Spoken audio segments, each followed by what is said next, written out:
હા મધુરભાઈ, આ આ શું છે? પૈસા આપણે રાખવાના છે, અહીંયા જ પડ્યા છે. આ પૂરા 33,000 રૂપિયા છે.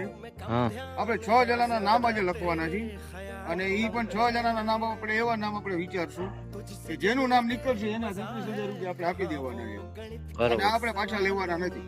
33,000 રૂપિયા 6 જણાના નામ અને ચિઠ્ઠીમાં કોના કોના નામ છે એ પણ તમને બતાવું. બોલો. આ જો મિત્રો બધાના જો ચિઠ્ઠી આપણે નાખી દીધી છે. આમાં જોઈ લો બધાના નામ પણ છે.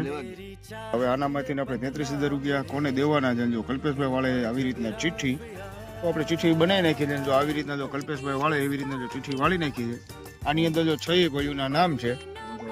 હવે જોવી છે આમાંથી 6 ભાઈઓમાંથી કોણ ભાઈ વિજેતા બનશે. જો અમારા રાજુભાઈ જો અત્યારે ગણે છે પૈસા, કારણ કે એને વિશ્વાસ આવતો નતો અમારી ને મધુરભાઈ ઉપર કે અમે સ્કીમ સાચી કરવી છે કે ખોટી કરવી. મધુરભાઈ સ્કીમ આપણે સાચી છે હો. કલ્પેશભાઈ કેટલાના નામ થયા? હે 6 જણા. નામ બધા મધુરભાઈ ના નથી ને? 2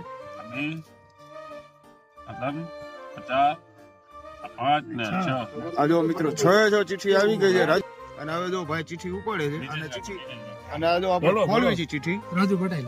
નહીં નહીં મધુ ડાબી રાજુ પટેલ.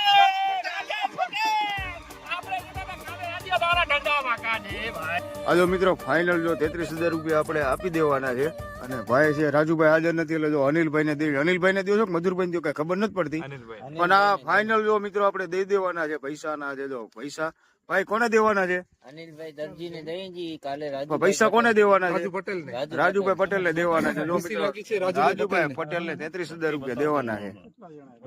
કોંગ્રેચ્યુલેશન્સ રાજુભાઈ.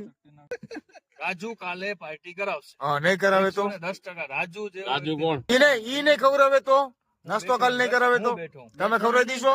ગમે હું તમે ખવડાવી દીશો કરાવી દઈશ. બસ નાસ્તો?